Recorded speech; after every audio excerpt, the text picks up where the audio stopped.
Hi, Bill. Thank you for being here tonight. And we're looking forward to hearing your story. As always, my story is an opportunity for us to listen to one another's stories, to hopefully to find out a bit more about one another, to be inspired and to be encouraged as we live our own faith stories. Blessed assurance, Jesus is mine. Oh, what a foretaste of glory divine. Heir of salvation, purchase of God, born of his Spirit, washed in his blood. This is my story, this is my song, praising my Saviour all the day long. This is my story, this is my song, praising my Saviour all the day long. Perfect submission, perfect delight, visions of rapture now burst on my sight. Angels descending bring from above echoes of mercy, whispers of love. This is my story, this is my song, praising my Saviour all the day long. This is my story, this is my song, praising my Saviour all the day long. Perfect submission, all is at rest. I in my Saviour am happy and blessed, watching and waiting, looking above, filled with his goodness, lost in his love. This is my story, this is my song, praising my Saviour all the day long. This is my story, this is my song, praising my Saviour all the day long. But we're going to get straight in though now to Bill to your story, and just to start off with, you have received an honour recently, and I just wonder if you could tell us a little bit more about what this honour is and how you found out. Yeah, sure. Well, I was fortunate to receive the MBE in the Queen's Platinum Jubilee Honours List. So it's obviously a really special thing anyway, but to have it announced as part of the Platinum Jubilee was just a little bit of extra icing on the cake. And so MBE is a member of the Order of the British Empire, and it's given to civilians for making a contribution that they'd make to society. So it really wasn't on my radar at all. I quite often, when sort of New Year's honours or birthday honours list would kind of come out, I'd say to Doc, oh, well, my name's not there again, kind of thing, just joking, but really never, ever expected to be receiving one. And I didn't know a thing about it until an envelope dropped through the door right at the end of April. So it was about 5 or 6 weeks perhaps before the honours were actually given out. I thought it was a bit of junk mail at first. It said cabinet offers on it that I was almost going to throw it away. And Doc said, no, you better open it. So I opened it. I had to read it kind of several times to kind of, have they got the right person and all of that sort of stuff. So it was along the lines of, the Prime Minister is recommending you for an honour, and would you be minded to receive it if such an offer were to be made, sort of thing. So it was all sort of a bit cloak and dagger. But yeah, I didn't know a thing about it at that point. That, on the other hand, did know a little bit more about it. We'll go on to that a bit later. So yeah, that's how I found out about it, and then it's formally announced in what's something called the London Gazette on 11:30 p.m. on the day before the honours list. So I was there scrolling online just to make sure my name really was there and it actually hadn't been a mistake. So yeah, it was quite a surreal experience, but obviously absolutely delighted to get the honour. Absolutely, and we are really delighted for you, Bill. We do know so many things that you have done to benefit society, but that kind of leads us on for you just to maybe just share a little bit of what you do, because you work for the Environmental Agency, and I wonder, and that's been a big part of it. So if you can tell us a little bit about what you've done in your work, but also the things you do in the community. You do a lot of stuff at church, but it's not always been about Gracia Street as well. Yeah. So for those who don't know, I'm a chartered civil engineer. I come from a civil engineering background, and my role within the Environment Agency, certainly in recent times, has been around making sure flood defences were constructed. It's quite. I've sort of been at the Environment Agency and its predecessors just over 30 years now. So when I first started, we used to call it flood defence. We now call it flood risk management, and I think that's a bit of a nod to say we can't actually defend against floods all of the time. But nevertheless, I was responsible for developing a number of schemes right across Yorkshire, which is my patch. And we spend around about £100 million a year, so there's quite a lot of money to kind of look after and chase down and make sure it's all spent in the right places. And over 200 schemes in the programme of work that recently been completed. I think one of the things that happened, we sort of set out our stall to deliver around £400 million worth of work over 6 years, and just after we'd sort of started that period, we had very serious flooding in Christmas of 2015. People might remember, particularly in the Calder Valley, through Leeds, through York. And that led to the government actually putting some more money in. So our programme jumped by about 50%. So instead of being 400 million over the 6 years, it became 600 million over the 6 years. So that was a big change to try to accommodate. Again, it was my role to kind of make sure all of that stuff happened. So schemes right across Yorkshire, Mytholmroyd in Calder Valley was recently completed scheme, big scheme in Leeds, Sheffield. We did some work for those of you to go to Flourish, just above the Spa complex there, because part of our role in the agency is to protect against coastal erosion as well. And so we did some work on the cliff to stabilise the cliff face above the Spa.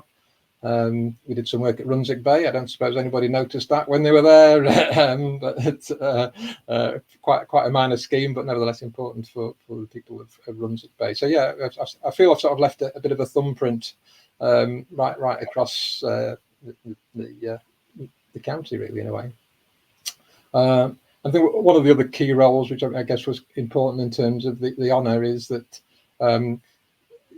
our programme has to be sort of overseen by each of the local authorities in Yorkshire. So all the upper tier local authorities, so North Yorkshire County Council, Barnsley County Council, Sheffield County Council, all of those, they all have a representative on what's called the Yorkshire Regional Flood and Coastal Committee. And every quarter we have to go and tell them how we're doing with our programme. So there's quite a lot of political scrutiny as well of the programme. So I guess part of the role was smoothing that process and making sure the local councillors were kind of satisfied with the work that we were doing and the progress we were making. I could go on for a long time, but I'll probably bore people silly. So, quite happy to kind of move the conversation along a bit. No, not at all, Bill. But I mean, just listening to that as well does, there is a huge amount of responsibility, I think, and I know there is a team there, but there is a huge amount of responsibility. And I imagine, that comes with, a lot of pressure as well. Yeah, I think that's right. And we sort of set ourselves a target of improving or reducing the flood risk to over 66,000 properties over the period of the 6 years. And I think it's only recently that we've perhaps come to understand some of the mental health issues, that flooding concerns for people, and that, you know, going to bed at night kind of fearing that you might get flooded is not a great place to be. So hopefully, you know, people do sleep better at night, you know, as a result of the work that we've done and that I've had a hand in doing. But yeah, it does come with responsibility, and so this particular program of work was over a period of 6 years, and it was the first time that we'd had that long-term settlement from government to try to spend it. So there was a lot of pressure to make sure that we delivered what we said we were going to deliver in the time that we said we would. And particularly when the flooding occurred, again, there's also a lot of political scrutiny, and the minister in charge, which we get our funding from DEFRA, Department for Environment, Food and Rural Affairs, and a certain Liz Truss was the minister that sort of made the announcement as part of David Cameron's government. So I know Liz, you know, we're on speaking terms. Okay, yeah, we'll leave the politics there though, with the election that's all going on. But you know, but that is a wonderful job, isn't it? And with all that responsibility to know not only if you've put a thumbprint on Yorkshire, but also that the impact with people you won't know upon so many people's lives, actually. Yeah, sure. You know, whether that's to do with their mental health, it's all these things can be related, isn't it, to their finances, to their businesses, to their homes. You know, that's a wonderful thing, isn't it? Yeah, no, it is great to be involved in this sort of work, because you can kind of see that you're making a difference to people's lives, which is really good. And what about your stuff out? Because it was very much about your work, but it wasn't just that. It was about what you do in the community as well. Can you just shed a little bit of light, some of the things that you've been up to in the community?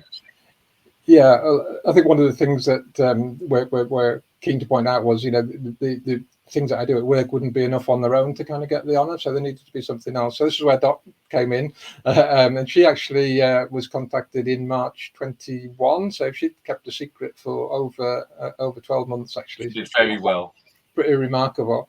But she said, you know, could you find people in the community that would say nice things about me? And she said, oh, probably not. But we did manage to find 3 people who would say nice things about me. But a lot of people have said actually that Dot should have a share in this award. Certainly, a lot of the things we do voluntarily, we have done together. So very much feel she's absolutely part of the award as well, alongside a lot of other people as well. But if she was here now, she said, well, you don't really do much voluntary work in the community. I do all of that. But the things that I do, clearly it's stuff at church, which increasingly I think is becoming more community-faced as well. So how we as a church are able to support the community. And so, you know, being instrumental in trying to get the community store off the ground, and making sure we have the space in the building to do that. Nick Garrett was very kindly offered to be one of the sponsors. So he wrote a little bit about the work they've been doing with Knaresborough Connectors.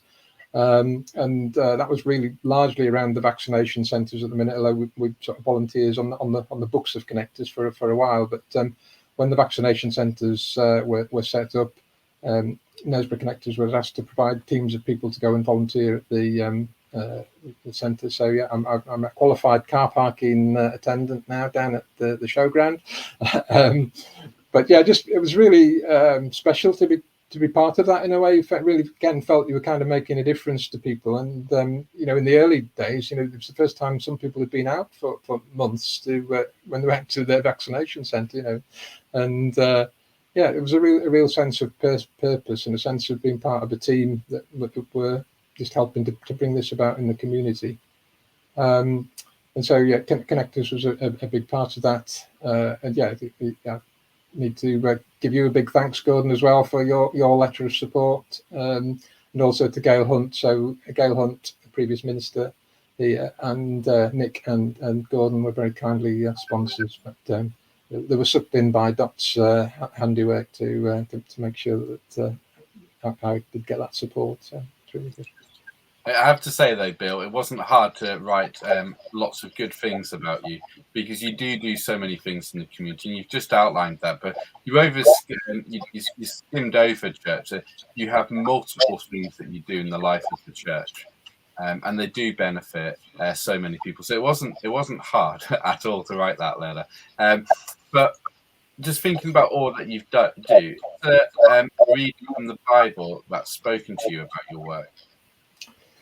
Yeah, well, I mean, it's quite difficult to choose sometimes, isn't it? But I think a reading that's really spoke to me over a number of years is from Isaiah 40, the passage that talks about rising up on wings of eagles. So, yeah, I'll touch on kind of why that speaks to me a little bit when we've read it.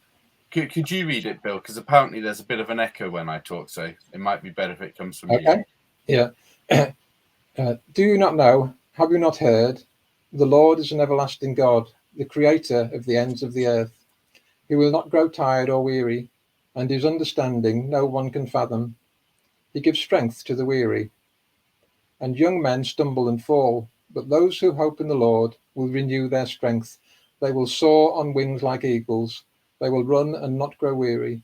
They will walk and not be faint. So why does that reading speak to you then, Bill? Well, I guess first of all, being in a role that helps to protect the environment, the mention of God as a creator is important, and I think that's, for me, as a sort of starting point of faith, creation has always been important. I think you kind of make the choice about, was creation just a kind of a big bang and an accident, or was there some creative mind of creative power behind that? And I think, I come down on the side of that there really is a creative power. Just find it harder to believe, in fact, that these things just happen by chance. That when you look at the way the world is and how it works, and the balance and the intricacies of it all, just to me speaks of a creator mind. So that element of creation is really important. I think it's been important to me, from when I was sort of starting out in my Christian journey, really, in terms of that image of soaring upright like eagles. And I sort of potted along, perhaps not doing very much in the church, turning up on a Sunday. But this message, I think the passage spoke to me a little about spreading your wings and doing a bit more. So that was important. I think, and then the other elements, were around when we trust in God, He gives us the strength that we need to do things and to keep going. And as you said, sometimes life is pressured and we work under pressure. But I've always had that sense of God providing me with that strength to keep me going. And some of the things that people have so very, very kindly said about my characteristics and traits, I feel very much are fruits of the Spirit in a way. I don't think these things are possible in my own strength. People talk about being patient and compassionate and things like that. But yeah, don't always feel like that. So I do think there's definitely a sense of the Spirit being there in the centre of those things. So that was important, and I think the other thing about soaring like eagles helps to give you a sense of perspective as well. So if you just think about the eagle soaring over the ground, you just get a different sense of things and a more sort of holistic view of things. I think that's been important to me as well. I've been able to perhaps step back a little bit from the detail to try to see the big picture. And to try to have that eagle eye view, if you like, of the world, rather than getting too involved in some of the minutiae. And I think that's sort of helped me as well in the past. I can very much hear and see those things, to be honest, in you when you talk there, that it does. And you really are a man of God, though, and I get that sense of when you're feeling that the Spirit of God within you, and you say that with real humility and humbleness. And like you said, it's not always easy, but you are a patient man, I would say. And I can see that when things are angering you and frustrating you, that actually still in those places you are able to remain patient, and to hold that perspective and to move forward. So yeah, absolutely. And when you talk about spreading your wings and thinking about all the things that you have done and felt called to do, I wonder whether it's at work or in the community or in the church, or any places that you feel you've discovered God in those places. Well, again, I think I feel really sort of fortunate, and the work I do is very, very consistent with seeing God in places. And I work with a lot of people who are very passionate about the environment and preserving it and looking after it. Some of them would profess to be Christians, but quite a number of them wouldn't.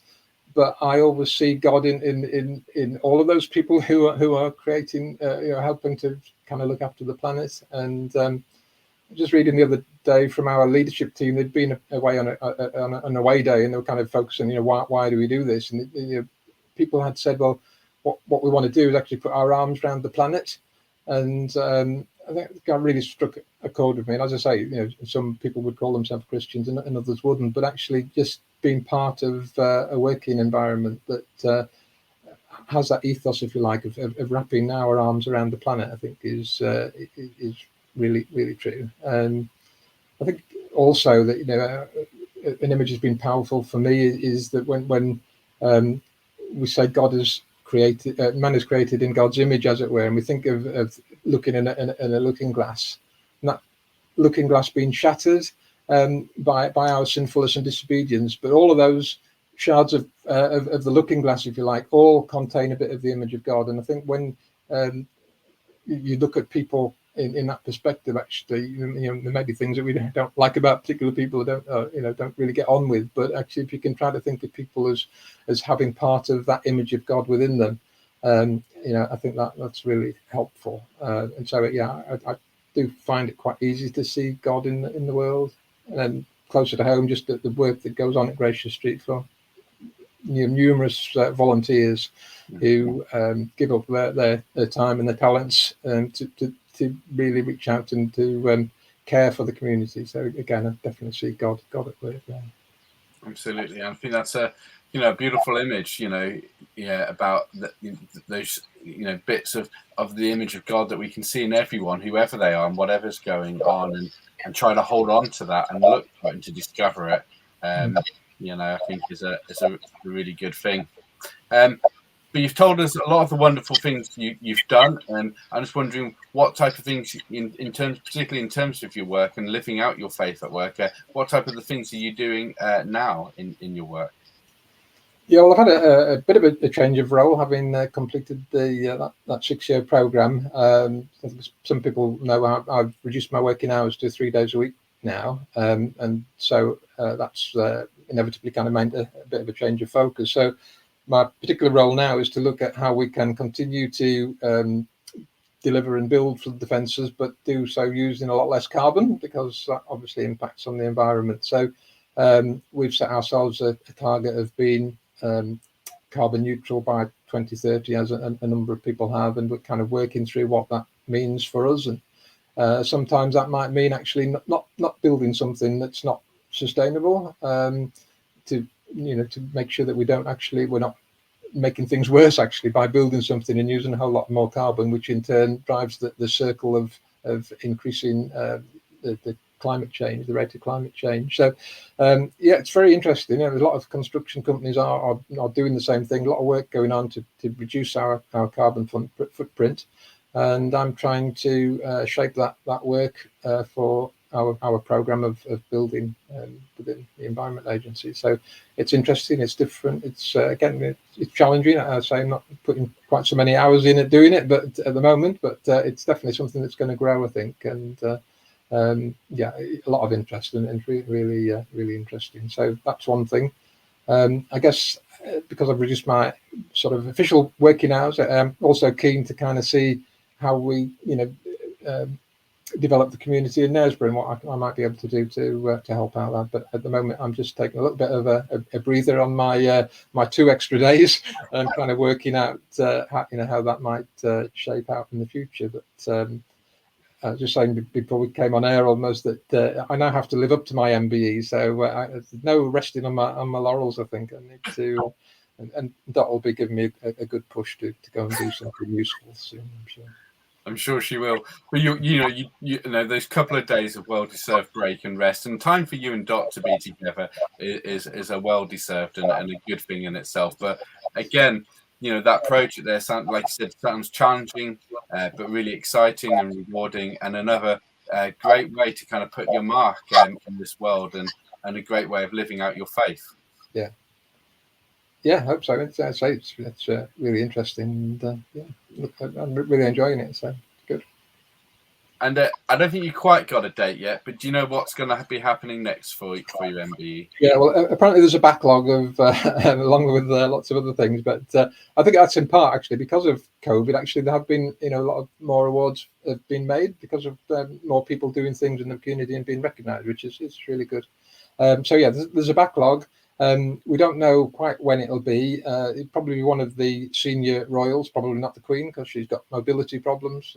We understand. But yeah, she's cutting back. But yeah, probably one of the senior royals. Quite a few recent investitures have been at Windsor, so it may be Windsor, but it'll be a trip to the palace and a new hat and outfit for Dot, no doubt as well. So really something to look forward to. But yeah, don't know when or quite where it will be. Well, we will very much eagerly look forward to hearing and when it is, and then hearing all about it as well. We are extremely delighted for you, Bill. And you're right to say for Dot too, in many ways. You are a team and you do so many things together. She, like you said, she definitely deserves a shout out for the MBE too. But just to end with, though, Bill, what would you like us to pray for? Yeah, well, we'd like you to continue to pray for Dot. She's got to go and have a second operation. We haven't got an absolute definite date, but we're hoping it's going to be soon. So yeah, just pray for her continued healing. That would be great.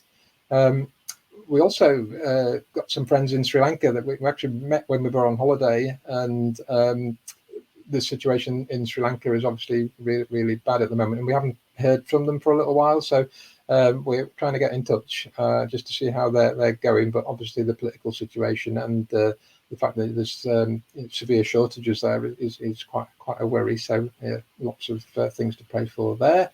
And sort of moving on to some of the environmental issues. I think we kind of need to pray for those communities that are being affected already. So a lot of island communities where sea level rise is having a real impact. So yeah, for those, and then I think sort of finally to pray for the world leaders that for all there are lots of things going on in the world. The climate emergency is still going to be here with us for some time, and so just to pray that world leaders will live up to the pledges that they made in COP26 and since then to really do the right thing by the climate and enable us to kind of keep the global warming to below 1.5 degrees if possible. Well, in this week ahead, Bill, I will be praying for Dot, for Sri Lanka, and for your friends there, for climate change and our world leaders. But just because I have a bit of an echo, do you think you might lead us just in a close with a prayer? Sure. Thank you. Heavenly Father, we thank you for the wonderful world that you have made, and we just ask that you'll help us to be really good stewards of it and to look after it for ourselves and for others and for future generations. So we do pray for those people who are really bearing the brunt of climate change even now as we speak, and we just ask that you'll give us the wherewithal to support them, and that as leaders of the richer nations will really understand the pressures that are being faced and the opportunity that they have now to make a difference. It may be the last opportunity we have. So just really pray for world leaders that they'll make good decisions. We want to pray for Bandara and his family in Sri Lanka, and of course the other people of Sri Lanka. Just ask that you have your hand upon them and that you bring about a solution to the political crisis, that they may gradually begin to put their economy back together and to get back to a more normal way of life. And if we continue to pray for Dot, that she'll soon get the operation that she needs and get back to full strength. And so we ask all of these prayers in your precious name. Amen.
thank you so much, Bill, for tonight. So from Bill and I, and Dot as well, I bet she's listening in right now. It's goodbye from us. So bye-bye for now. Bye-bye, everybody. Have a good week.